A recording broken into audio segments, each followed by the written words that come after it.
fallacious rhetoric, dubious surveys, unnecessary racial profiling. All this and more on The Fault Report. Making headlines this week, Oscar Pistorius released from jail to star in latest season of The Bachelor. Athletic koala selected in the Australian cricket team. Nick Kyrgios still leading polls as preferred Prime Minister. Donald Trump defends misogyny slur by doing something nice for one of his favourite bitches. And finally, Rupert Murdoch is still a complete prick. More of The Fault Report after this short break.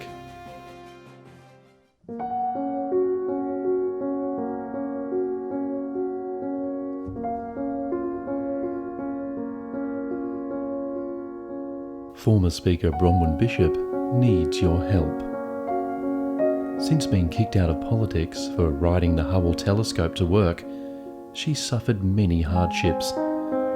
So let us forget her blatant raping of the public purse, to instead remember the great things Bronwyn Bishop has achieved. Like that time she fought to have Joe Hockey surrender a bacon and egg McMuffin. It was then used by the member for North Sydney. He was told to take his fingers off it.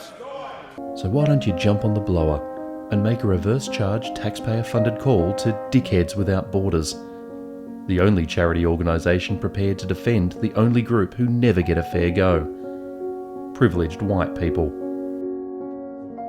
So call 1-800-BRING-BACK-Bronnie and donate now to help fulfil an old lady's wish to do what she does best: rort the system and bankrupt the process of question time. Liberal Party donations are now fully tax deductible. And now time for the Fault Report's Spot the Difference quiz. Did you get it? Correct. Pol Pot did show some benevolence in his younger years. And in Fault Report weather, Sydney remains wanky with a chance of chia seeds, whilst Melbourne is expected to be not quite as good as Sydney. Brisbane will remain partly racist, clearing towards 2020. Whilst in Hobart... we don't know anything about Hobart. And now to finish with our fluff piece to take the edge off hard news. South Sudan remains in turmoil.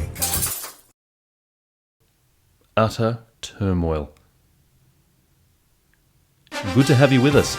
See you next week for another exciting edition of The Fault Report.